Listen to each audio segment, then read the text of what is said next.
যে বাংলাদেশের তিনবারের নির্বাচিত প্রধানমন্ত্রী বীর মুক্তিযোদ্ধা শহীদ রাষ্ট্রপতি জিয়াউর রহমানের স্ত্রী বেগম খালেদা জিয়া আজ এখানে আমাদের মধ্যে উপস্থিত আছেন।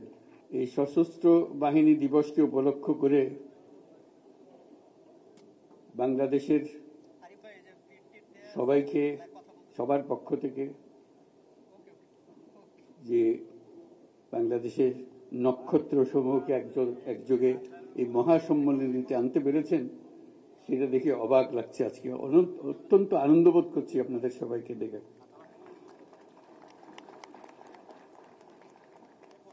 আর যে নক্ষত্ররা এখানে শরীক হতে পারেন নাই, জায়গার অভাবে জায়গা দিতে পারেন নাই, তাদের কাছে দুঃখ প্রকাশ করছে। এবং যে নক্ষত্র সারা বাংলাদেশে ছড়িয়ে আছে তাদেরকে এখানে সবার পক্ষ থেকে আমরা সালাম জানাচ্ছি।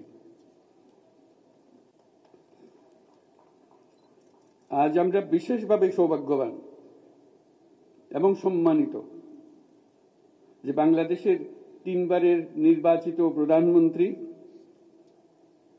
বীর মুক্তিযোদ্ধা শহীদ রাষ্ট্রপতি জিয়াউর রহমানের স্ত্রী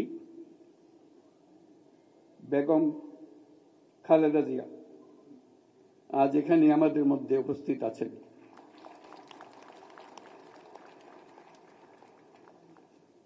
এক যুগ ধরে তিনি এই মহাসম্মেলনীতে অংশগ্রহণ করার সুযোগ পান নাই, আজকে সুযোগ পেয়েছেন। আমরা সবাই আনন্দিত এবং গর্বিত যে আমরা এই সুযোগ দিতে পেরেছি আপনাকে।